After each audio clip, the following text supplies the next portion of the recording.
डोळ्यातील आसवांना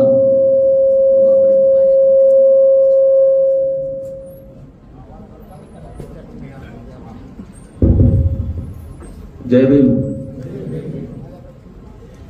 डोळ्यातील आसवांना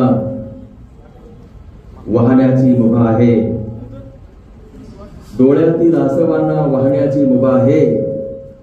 बाबासाहेब, तुमच्यामुळेच आज मी इथे उभा आहे. आपल्या सगळ्यांचे 24 तास प्रेरणा स्रोत, आपल्या सगळ्यांचे मार्गदाते, भारताचे भाग्य विधाते, संविधान निर्माते परमपूज्य बाबासाहेब, समतेचे अग्रदूत महात्माजी फुले, रयतेचे कैवारी आणि राजे छत्रपती शिवराय, लोकशाही राणाभाऊ साठे, छत्रपती शाहू महाराज, समस्त महापुरुषांना तसेच सर्व संत जनांना मी विनम्र अभिवादन करतो. आजच्या या परभणी येथे होणाऱ्या सामाजिक ऐक्य परिषदेसाठी उपस्थित असलेले प्रमुख अतिथी, या राज्याचे माजी कॅबिनेट मंत्री,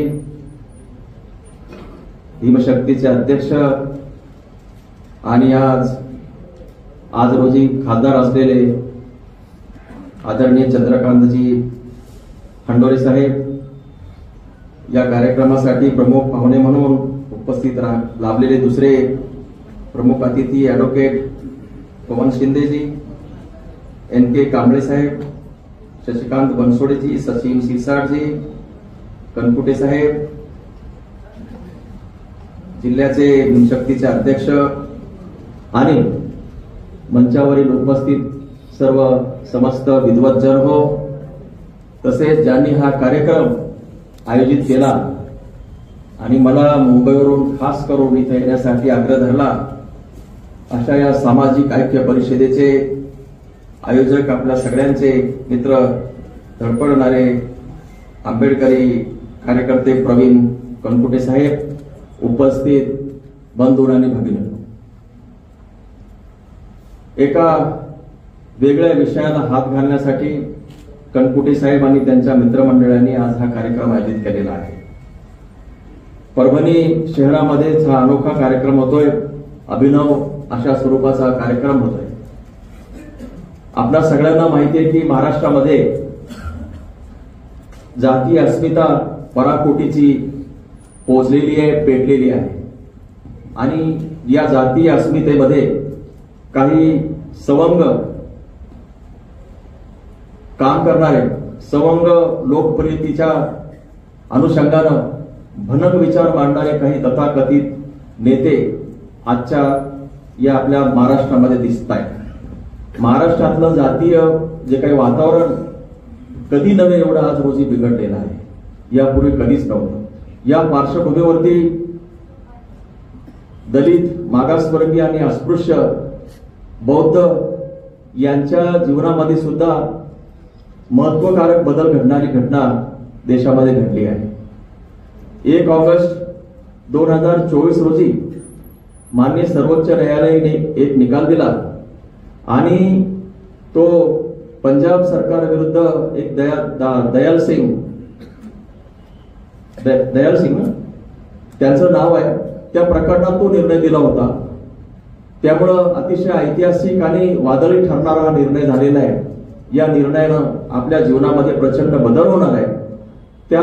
तो बदल कुठे जाणार आहे, कुठपर्यंत असावा आणि त्याच्या अनुषंगानं आपण आता कोणत्या प्रकारची व्यूहरचना केली पाहिजे, या अनुषंगानं कोणती मोर्चे बांधणी केली पाहिजे, त्याचा विचार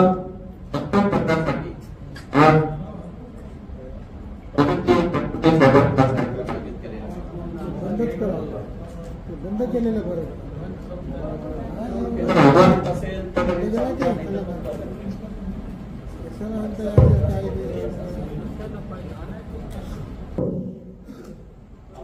माहिती आहे,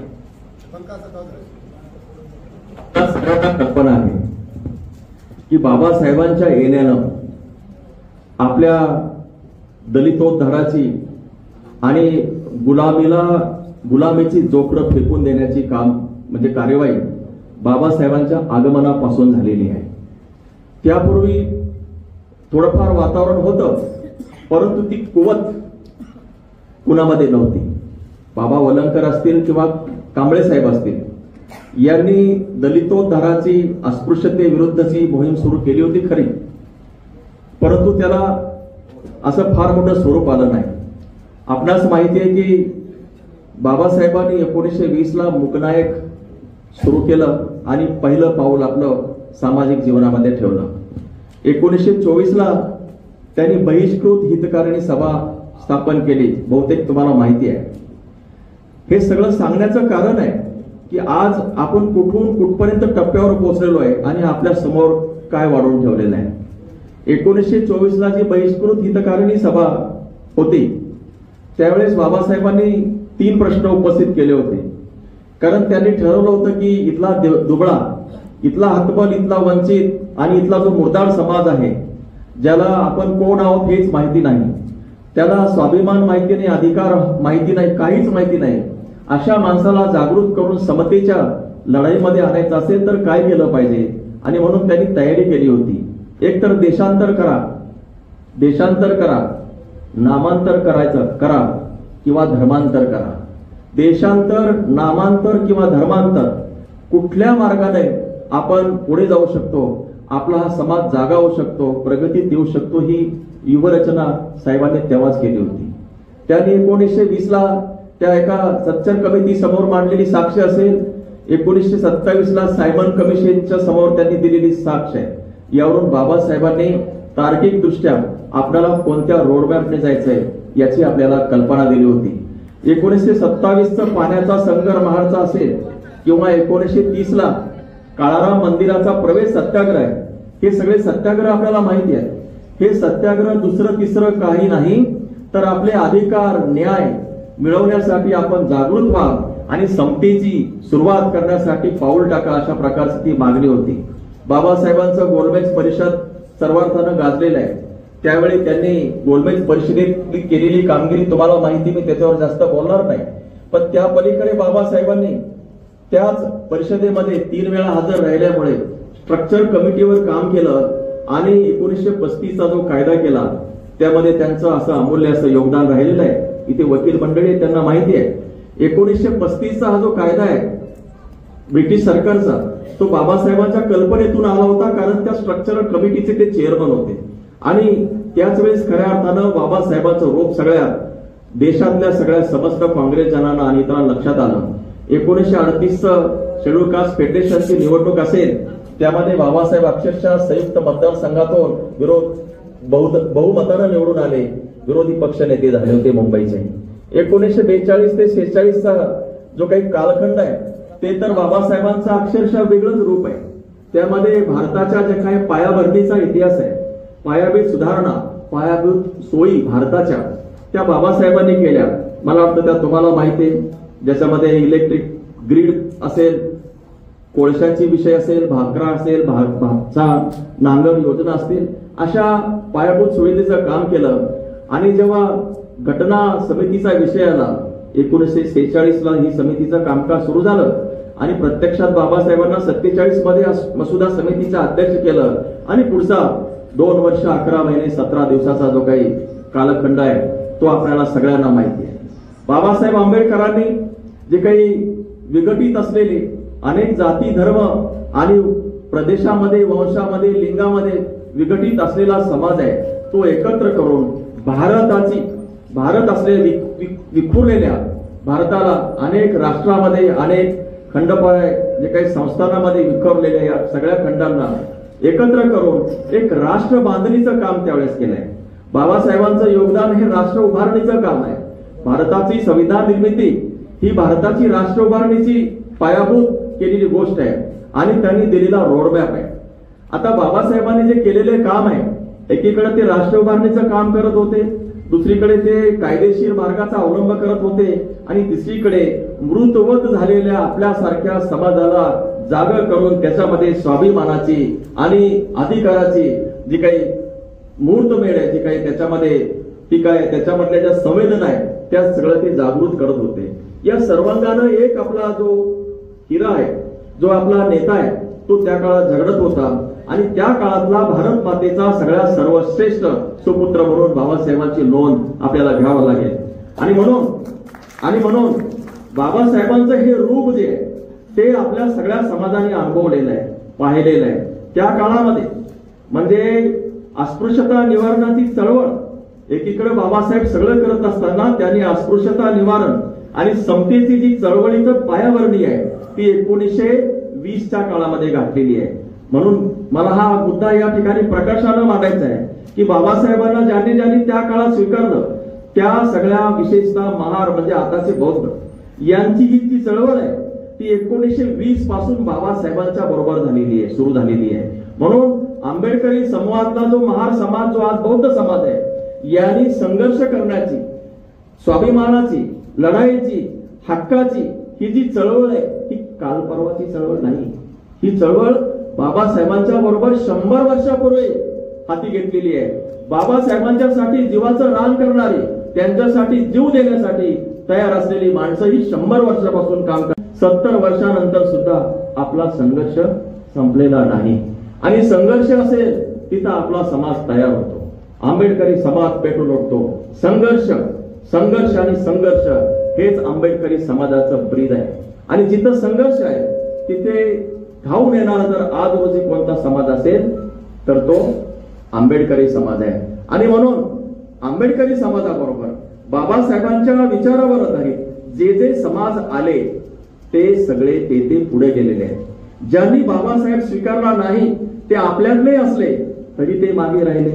इतर समाजातले असले, जातीतले असले ते सुद्धा मागे राहिले. ज्यांनी वंचित समूहांनी, अस्पृश्य समाजाने, आदिवासींनी, इतर ओबीसींनी किंवा इतर बहुजनांनी सुद्धा ज्यांनी बाबासाहेब स्वीकारले, त्यांचे विचार स्वीकारले, तो समाज, तो समूह आणि तो व्यक्ती पुढे गेलेला आहे. ज्यांनी आपल्यातले का असेना जे स्वीकारले नाही ते सगळे मागे राहिले. आणि म्हणून आज रोजी बाबासाहेब हे त्यावेळेचे बाबासाहेब राहिलेले नाही. एन शिवराज नेहमी म्हणतात की dead Ambedkar is more dangerous than live Ambedkar.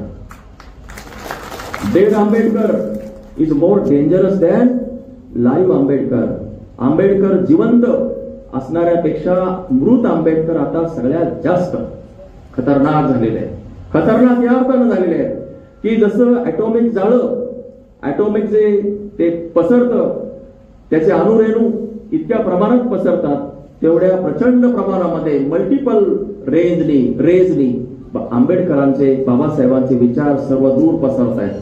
ते आता केवळ परभणीमध्ये नाही, माझ्या बुलढाण्यामध्ये नाही, मुंबईमध्ये नाही, जिल्ह्यात नाही, राज्यात नाही, देशात नाही, तर संपूर्ण जगात आहेत. कन्याकुमारीला आहेत, तसंच ते इकडे काश्मीरला पण दिसतात, अंदमान निकोबारला दिसतात. सर्व दूर बाबासाहेब आहेत, त्यांचे पुतळे आहेत. भाजीत भीम आहे, रोटीत भीम आहे, भाजीत भीम आहे, रोटीत भीम आहे, लाखात काय म्हणतात कोटीत भीम आहे.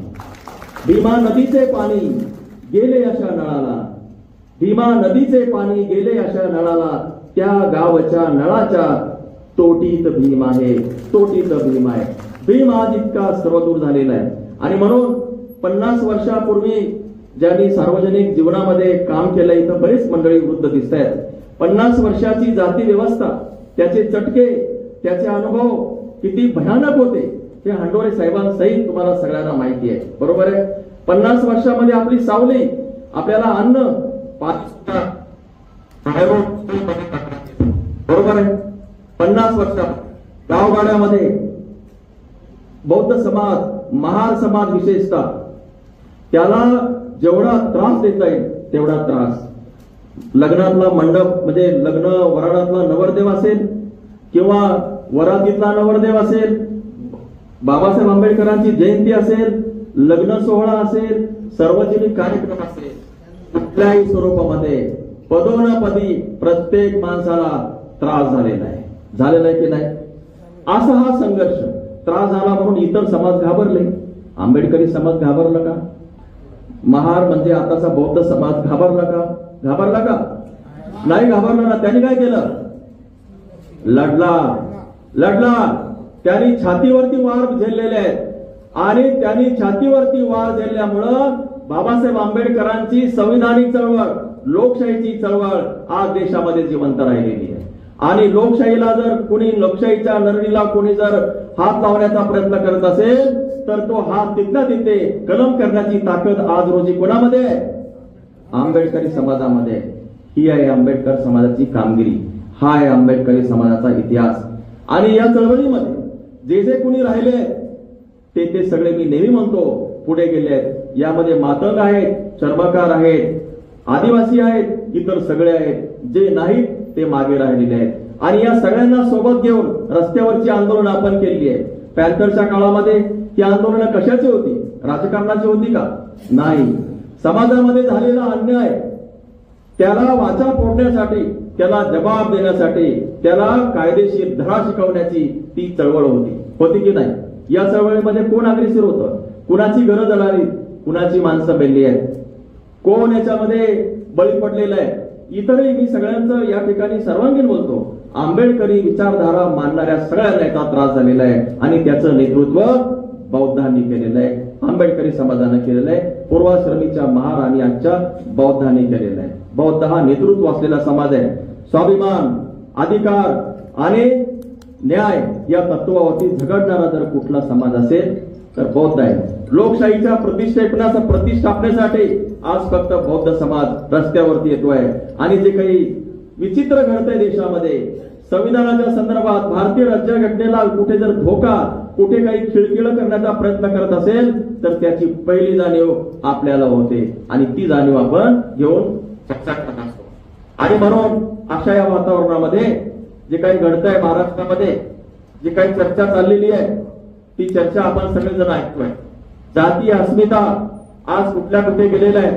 कुठल्या जातीला ह्या वर्गातून त्या प्रवर्गात, त्या प्रवर्गातून त्या प्रवर्गात, इथून तिकडं त्या वर्गातून काय मजा चालली काय? ही काय मजा चालली का?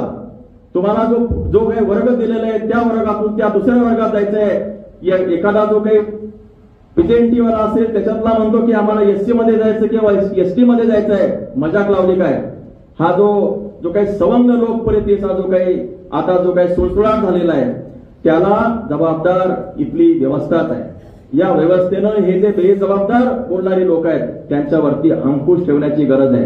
कुठल्याही वर्गातून मागणी ठीक आहे, कुणाला काही वाटेल, परंतु काही संविधानिक असतं की नाही. आणि म्हणून एससी, अनुसूचित जाती आणि अनुसूचित जमाती या 7व्या शेड्यूल मध्ये, भारतीय राज्यघटनेच्या 7व्या शेड्यूल मध्ये यांचा गुच्छ केलेला आहे, यांचा समूह केलेला आहे आणि हे राज्यघटनेमध्येच घातलेले आहे. यांना याच्यातला आदर बदल करता येत नाही. यांच्यातही कुणाला येता येत नाही आणि यांच्यातून सुद्धा कुणाला बाहेर जाता येत नाही. इतरांचा अधिकार वेगळा, परंतु 7व्या अनुसूचितीमध्ये हा आतापर्यंतचा अधिकार होता. हे 2004 पर्यंत तत्व होतं. तुम्हाला शिंदे साहेब नंतर सांगतील 2000 पर्यंत आदर बदल करण्याचं कारणच नव्हतं. परंतु पंजाबच्या त्या एका निर्णयामध्ये 7 जजेस, आदरणीय माननीय चंद्रचूड यांच्या अध्यक्षतेखालील जी काही समिती झाली त्याच्यामध्ये 7 जजेसचं घटनापीठ तयार झालं आणि त्यांनी त्याच्यामध्ये ते पूर्वीचं प्रावधान तोडलं आणि आता जे काही आदर बदल नाही, मात्र हा जो संवर्ग आहे, हा जो कॅटेगरी आहे, या कॅटेगरीमध्ये सब क्लासिफिकेशन म्हणजे उपवर्गीकरण करता येईल अशा प्रकारचा निर्णय दिला. आणि असं उपवर्गीकरण करण्याचा अधिकार राज्य शासनाला आहे अशा प्रकारच्या सूचना दिल्या. ते 7 लोकांचं जजमेंट तुम्ही जर वाचलं तर मोठं चमत्कारिक आहे. एकीकडे आरक्षण, मेरिट याची चर्चा झालेली आहे. उपवर्गीकरण करण्यासंदर्भात पॉझिटिव्ह दिलेलं आहे. एक जज साहेबांनी तर त्याच्यामध्ये आणखी त्याच्यामध्ये एक त्यांची स्वतःची नोट टाकलेली आहे. ते म्हणाले की एससी मध्ये क्रिमी लेअर पण लावा. Creamy layer. आता मला सांगा, ही संघर्षाची आपली पार्श्वभूमी आहे. या संघर्षाच्या लोकांना आता क्रिमी लेअर लावायचं काय म्हणणं आहे त्यांचं? तर कोणी IAS झालेलं आहे, कोणी जर मोठा झाला असेल तर त्याची आर्थिक परिस्थिती चांगली आहे आणि त्याला क्रिमिनल लावा. आता अनुसूचित हे बघा, आपला मुळातच हा सामाजिक वर्ग आहे. हा वर्ग आर्थिक वर्ग नाही. आर्थिक विभागणीवर आधारित आपलं नाही काय इतर समाजासाठी. आपण सामाजिक आणि आर्थिक दृष्ट्या मागासलेले घटक आहोत. बरोबर आहे. आर्थिक तर आहोतच, आर्थिक विपन्न अवस्थेमध्ये आहोत, परंतु सगळ्यात महत्वाचं काय, आपण सामाजिक मागासलेले आहोत. सामाजिक पिछडेपणाचे पणात आपण आहोत. आपल्याला तिरस्कार, त्याच्यामध्ये अस्पृश्यता आणि सामाजिक बहिष्कारासारखी आपल्याला गृहीत धरल्यामुळं आपली परिस्थिती इतरांवर भिन्न आहे. आज मी सिद्धार्थ करात आहे, आज आमदार आहे. मी शासनामध्ये वर्ग 1 क्लास 1 ऑफिसर होतो. आज मी आमदार झालेलो आहे. सगळं बरोबर आहे, परंतु सामाजिक दृष्ट्या हा सिद्धार्थ करात किंवा इथले प्रवीण कणकुटे असतील किंवा कोणी तुम्ही घ्या, यांनी आर्थिक स्थिती मिळाली, नोकरी मिळाली, परंतु सामाजिक दृष्ट्या ते इतरांच्या बरोबर आले असं ते मानतात का? आर्थिक दृष्ट्या मानतील, प्रभावशाली मानतील, पण सामाजिक दृष्ट्या नाही. तुम्ही म्हणजे तेच, आम्ही म्हणजे हेच. बरोबर आहे की नाही? सामाजिक बहिष्कार, सामाजिक तिरस्कृतता, सामाजिक जो एक दुजाभावाची जी वर्तणूक आहे, सामाजिक जे कलुषित झालेलं मन आहे ते अद्याप गेलेलं नाही. आणि जोपर्यंत सामाजिक असमानता असेल तोपर्यंत आरक्षण असेल. जोपर्यंत सामाजिक असमानता असेल तोपर्यंत सामाजिक आरक्षण द्यावंच लागेल. आणि म्हणून कोणालाच ते काय बदलता येणार नाही. अशा प्रकारचा जो काही प्रतिपादन आहे मी ते या ठिकाणी करतो. दुसरं असं, या निकालाच्या अनुषंगानं इकडं झालं, लगेच इकडं कमिटी अपॉइंट केली. झाल्या सब क्लासिफिकेशन करावं या संदर्भात तिकडं आलं की इकडे लगेच कमिटी अपॉइंटमेंट केली. कुणी मागितली कमिटी? बौद्धांनी मागितली? चर्बकार समाजाने मागितली? नाही. कुठेतरी काही 1-2 जे काही लाभार्थी मंडळी त्यांनी मागितली आणि लगेच ती कमिटी अपॉइंट केली. बरं, कमिटी कसली आहे? 1 मॅन कमिटी आहे. 1 व्यक्तीची समिती आहे, 1 सदस्यीय समिती. मला सांगा, एवढा मोठा संघर्ष, एवढा मोठा समाज आहे. आज 13% समाज अनुसूचित जातीमध्ये आहे आणि 7% अनुसूचित जमातीचा आहे. यांच्या संदर्भात निर्णय घेण्यासाठी 1 सदस्यीय समिती चालेल? आपल्याला चालेल का? तुम्ही काही कराल, आम्हाला माहिती नाही, निर्णय घ्याल आणि आपण असल्या समित्याचे निर्णय ऐकणार आहोत का? बिलकुल ऐकणार नाही. विधानसभेमध्ये मी बसलेलो आहे. सिद्धार्थ करात कोणत्याही प्रकारचा अतिक्रमण होऊ देणार नाही. माझी विनंती आहे हांडोरे साहेब आणि आपणा सगळ्यांना कार्य करताना, अशा कोणत्याही प्रकारचा आगाऊपणा जर कोणी करत असेल होऊ देणार नाही. नाही म्हणजे नाही. दुसरा विषय, हे असले निर्णय घेताना सर्व समाज घटकातले प्रतिनिधी त्यात पाहिजे. तुम्हाला जर काय बदल करायचा आहे तर त्याचं अभिसरण होऊ द्या, त्याची चर्चा होऊ द्या, त्याच्यामध्ये सगळ्यांचे मतांतर येऊ द्या, लिगल गोष्टीवरती त्याच्यावरती चर्चा होऊ द्या आणि त्यानंतर कुठलाही निर्णय तुम्हाला घ्यावा लागेल. आणि म्हणून अशी 1 सदस्यीय समितीने कुठलाही जर निर्णय झाला तर महाराष्ट्राच्या विधानमंडळामध्ये आम्ही तो होऊ देणार नाही, हाणून पाडू ही तुम्हाला मी या ठिकाणी आश्वस्त करतो. रस्त्यावरती सुद्धा आपल्याला प्रसंगी उतरावं लागलं तर उतरावं लागेल. दुसरं, आज जे काही समाजामध्ये जे काही जातीमध्ये ही जात आमची ह्याच्यात पाहिजे, ती जात त्या वर्गात पाहिजे, त्या वर्गातली त्या वर्गात, हे जे प्रवर्गातून इकडून तिकडं कुणालाही वाटतं काही बोलत सुटतो, हा प्रकार आता थांबवण्याची गरज आहे. महाराष्ट्राचं जे वातावरण आहे हे अतिशय कलुषित झालेलं आहे. ही गोष्ट खरी आहे की गेल्या अनेक 20, 25, 30, 2-3 दशकामध्ये आर्थिक परिस्थिती खालावल्यानं सामाजिक स्तर बदललेला आहे. सामाजिक स्तर बदलतो आहे. आर्थिक खालावले पण सगळ्यांचं आलेलं आहे. परिस्थिती खराब झालेली आहे. याचा अर्थ तुम्ही सामाजिक मागासले झालात का? हा महत्वाचा मुद्दा आहे ना. तुमचं जर सामाजिक मागासलेपण आला असेल तर तो भाग वेगळा. आर्थिक बाबतीत जो क्रायटेरिया लावायचा, आमचं त्याच्याशी काहीच म्हणणं नाही. आर्थिक जो मागासलेला पडलेला आहे त्याला सपोर्ट करण्यासाठी आपल्याला काय करायचं ते शासन करू शकतं. पण कुणाला एवढून सामाजिक मागासलेपण आणि ते जे मागासलेले त्यांच्यात आणून ठेवण्याची जी जर काही गोष्ट करत असेल तर ते आपण होऊ देता कामा नये. अशा प्रकारचे जो काही विश्वास आहे तो मी या ठिकाणी करतो. दुसरं, हे तर होत राहील. जो महत्वाचा मुद्दा आपला हा आहे की पूर्वीचा जो काही बाबासाहेब आंबेडकर जो नकोच होता, जो कुठे असूच नाही किंवा त्याची माणसे दिसू नये, ते आले तर अक्षरशः काळे निळे तोंड पडायचे यांची. आज ती परिस्थिती सुदैवानं बदलली. तुम्हाला पटो अथवा न पटो, त्यांना आता बाबासाहेब सगळ्यांना स्वीकारावं लागत आहे, घ्यावा लागत आहे. आणि म्हणून ही मोठीच गोष्ट आहे.